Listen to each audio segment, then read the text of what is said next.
Vamos entonces a tratar de entender uno de los factores que nos explica un poco mejor la relación que en Latinoamérica tenemos con la ley. Insisto, ya sé que te va a parecer aburrida la insistencia, esto es nada más que un esquema y estamos viendo algunas de las razones que por lo general no se atienden desde otras disciplinas, desde otras áreas. No significa que esta sea la única explicación, pero sí es una que hay que tener en cuenta, ¿sí? Bien, hasta ahora nosotros con este cuadro fuimos desde Marx hacia Weber, ¿sí? Desde la economía, pasando por la política, si querés aquí hay una influencia de autores como Carl Schmitt, Feigelin o otros que para no aburrirte ahora no los vamos a mencionar, y aquí tendríamos a Weber. Ahora lo que vamos a hacer es más o menos este camino, o sea, de Marx a Weber y de Weber volver para acá. Porque América Latina, creo yo, se explica mejor desde Weber que desde Marx. Aunque, insisto, siempre tenemos que pensar el diálogo entre Marx y Weber. Acordate, ¿no? Para Marx y para los epígonos de Marx siempre la base material va a ser más importante, para Weber y sus epígonos siempre la base cultural va a ser más importante. Y el elemento político, por supuesto, está ahí siempre presente también. Nosotros tratamos de establecer un diálogo entre estos pensando que los tres factores, la economía, la política, la cultura, se interrelacionan constantemente. Bien, a partir de esto entonces ahora vamos a ver algún esquema que nos permita entender un poquito mejor la particular relación con la ley en América Latina y de los distintos estratos y sectores sociales en América Latina. Acá, acordate que estamos hablando de 1800, ¿sí? Más o menos es la época en donde se producen todos los movimientos de emancipación en América Latina desde Haití, que es el primero de todos, que tiene características muy peculiares, muy distintas. Te recomiendo, por favor, metete y averiguá. Te vas a sorprender muchísimo cuando te pongas a estudiar en serio lo que fue la Revolución Haitiana, quizás la única revolución en serio de la historia de la humanidad. Quizás la única revolución en serio de la historia de la humanidad, donde bueno, no te cuento nada, no me derivo por ahí. Pero lo cierto es que desde Haití hasta la batalla de Ayacucho, donde en 1826, donde se termina todo el proceso independentista, en ese lapso de 20 años se va configurando una nueva dirigencia en América Latina. Dejemos de lado Haití, que es una situación bastante particular.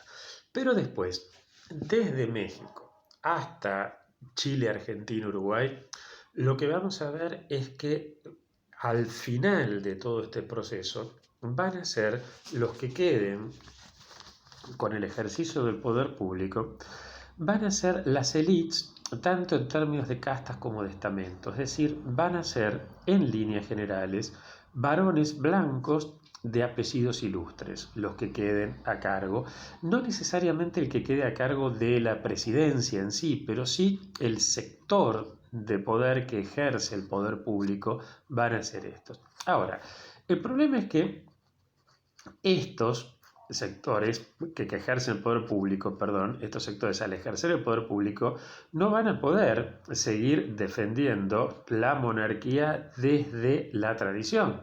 ¿Se entiende?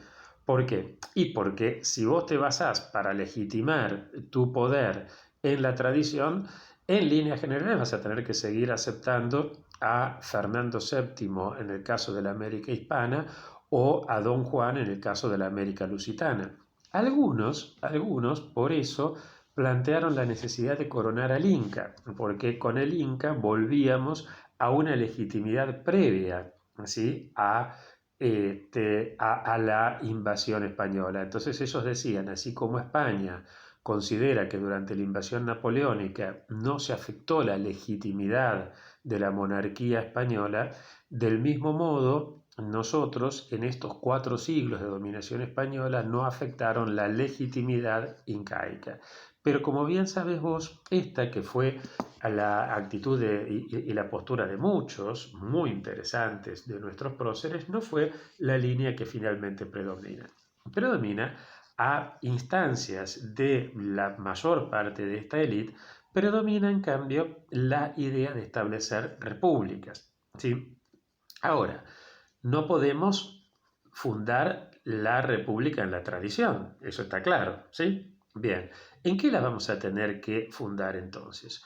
Pues entonces vamos a tener que apelar a la ideología que nos legitime lo que nosotros queremos establecer. ¿Y a qué ideología vamos a apelar? Estamos hablando del en torno al año 1800. En 1767 fueron expulsados los jesuitas de nuestras universidades. Por ahora tomalo eso como dato nada más. O sea, tenemos una generación que fue educada en lo que podríamos llamar universidades, hoy diríamos intervenidas. O sea, después de la expulsión de los jesuitas circulaban muchas ideas, sí, pero era como que esas ideas había que discutirlas abajo de la mesa, no había mucho. Y entonces no había una masa crítica que discutiera ideas propias, sino que tuvimos que apelar a las ideas que se producían en Europa. Y en Europa, las ideologías en boga en aquel momento eran los iluminismos. ¿Qué son los iluminismos? Los iluminismos son la resultante de la dialéctica entre la burguesía con la monarquía y el feudalismo. La dialéctica entre burguesía con monarquía y feudalismo produce el iluminismo. En el caso de Inglaterra, y esto te pido si no tenés idea de lo que te estoy hablando, metete en Wikipedia, busca 1688, la gloriosa revolución, y ahí te vas a enterar que Inglaterra resuelve el problema de la discordancia de intereses entre monarquía, feudalismo y burguesía a partir de un acuerdo entre estos 3 sectores. La monarquía va a seguir gobernando, mejor dicho, va a seguir reinando, gobernando cada vez menos. El feudalismo va a seguir teniendo tanto manejo en sus territorios como el poder que le deriva de la Cámara de los Lores, y la burguesía va a quedarse con la parte más importante del poder, que va a ser la Cámara de los Comunes. Es decir, el poder entonces existente entre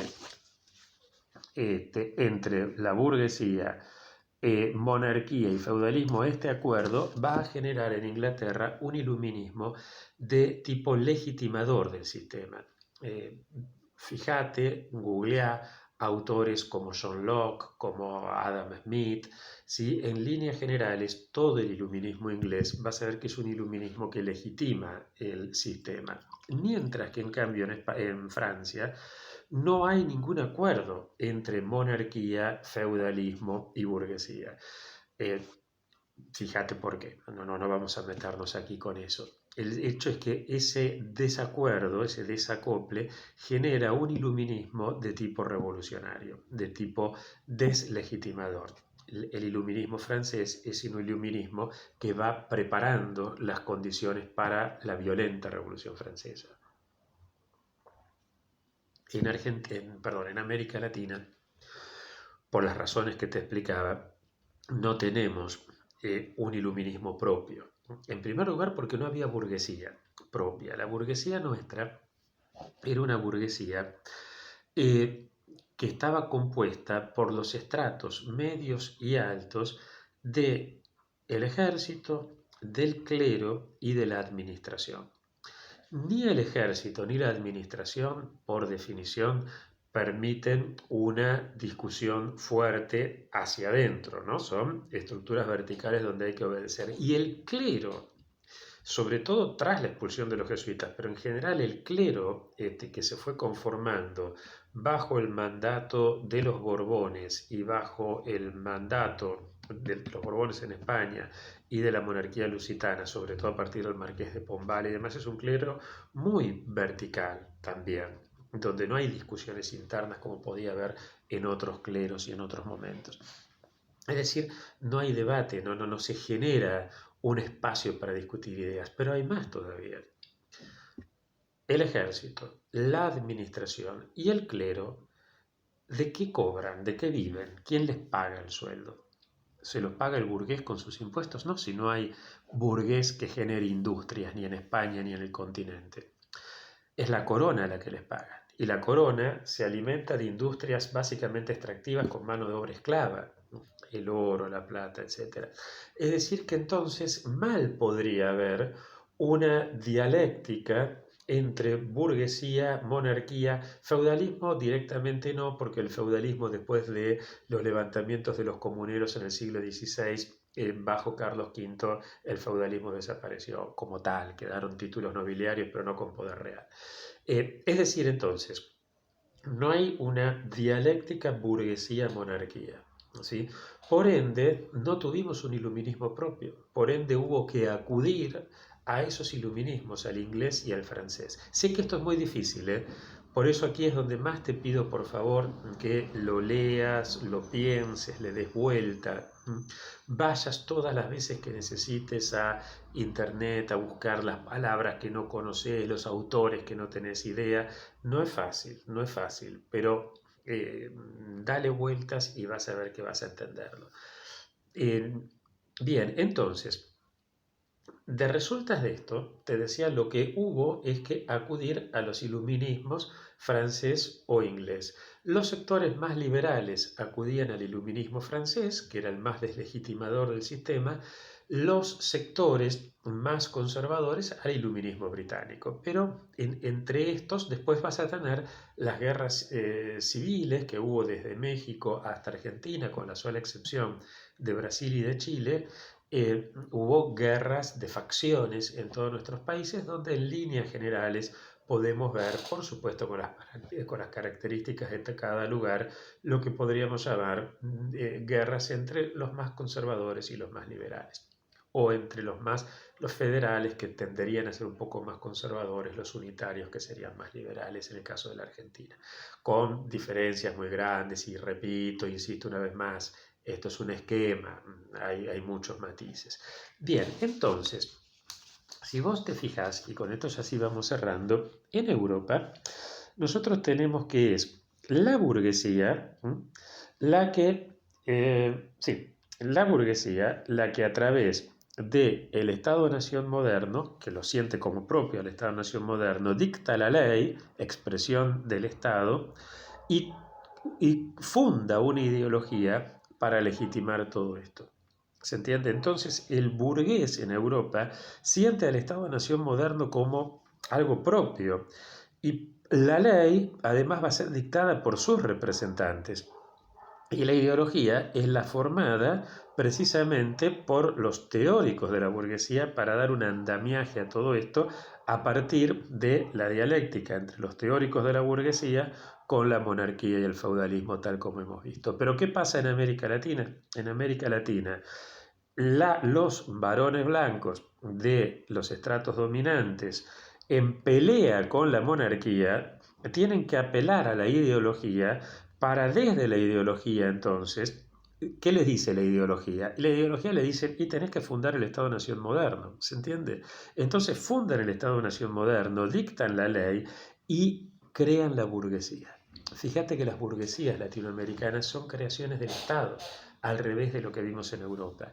Desde la burguesía industrial de Monterrey hasta la burguesía que se va formando en toda en la pampa húmeda argentina, siempre es el Estado el que lo promovió. Pensá en Argentina, que te resulta más fácil por la historia. Acordate que fue bajo la presidencia de Carlos Pellegrini que se crearon las escuelas nacionales de comercio para que la gente sepa contabilidad, lo cual es fundamental para que haya una mentalidad burguesa. Debe haber costo-beneficio. Es el Estado Nacional, ya desde los tiempos de Urquiza, con Mariano Fragueiro y demás, los que promueven la creación del ferrocarril, la creación de los bancos, el Banco Provincia de Buenos Aires, en fin, va a ser el Estado el que promueve el banco, el que promueve el ferrocarril, el que promueve la escuela de comercio, el que a través del fomento de la migración europea promueve también la generación de todo toda una cultura del trabajo, de la producción, etcétera, etcétera, etcétera. Bien, entonces, es lo mismo para la burguesía europea sentir al Estado como algo propio que sentirte que vos sos creación de ese Estado, y no. Si vos sos creación de ese Estado, vas a tender a pensar que vos vivís prebendariamente del Estado. ¿Se entiende? Entonces, más que estar pensando en pagar los impuestos, ojo, el impuesto siempre se paga por imposición, si no, no lo llamaríamos impuesto. Eso está claro. La diferencia es que una vez que el impuesto se impuso, hay algunos que dicen yo pago, más aún el norteamericano medio, fíjate cómo suele decir como defensa ante cualquier avance del propio Estado, yo pago mis impuestos. Es el tema. Frente a una cultura de cómo hago para evadir o cómo hago para vivir de la teta del Estado. ¿Se entiende esta diferencia? Además, nuestras poblaciones están compuestas en los estratos medios y altos urbanos, sí, por una cultura burguesa, pero en los estratos urbanos bajos y en buena parte cuantitativamente importante de las zonas rurales, no en los sectores dirigenciales de las zonas rurales, pero sí en la mayor parte de la población, son descendientes de indígenas, de criollos y de afros.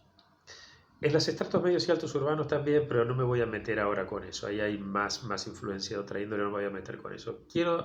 Te repito, indígenas, criollos, afrodescendientes. ¿A vos te parece que un afrodescendiente, es decir, un nieto, bisnieto de esclavos, va a poder tener con la ley la misma relación del nieto, el bisnieto, del comerciante, del empresario? Obviamente no. Si su abuelo, su bisabuelo respetaba la ley, tenía que seguir siendo esclavo. Es en violación a la ley que él podía evadirse e irse al quilombo, a convivir con los otros esclavos y vivir libre. El indígena había unas leyes maravillosas, muy favorables a los indígenas, que eran las famosas leyes de Indias, pero acá no se cumplían. Aquí cada vez que un indígena, normalmente instruido por algún cura, dominicano, dominico, franciscano, jesuita, iba y le decía al regidor, oiga, ahí hay leyes que me protegen. El regidor decía, bueno, aquí la ley se acata, pero no se cumple. El indígena va a estar con ganas de cumplir la ley.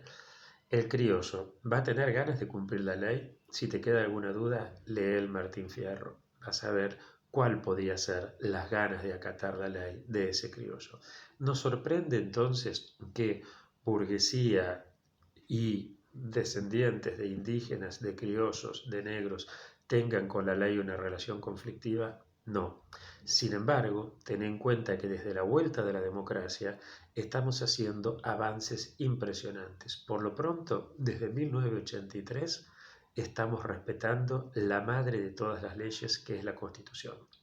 A contracorriente de un montón de otros factores, venimos consolidando de a poco, pero en forma constante, una cultura de respeto a la ley que nunca antes habíamos vivido, y mucho menos de esta manera. Bueno, te mando un abrazo fuerte y seguimos en contacto con la próxima clase, donde ya vas a ver de qué temas vamos a hablar.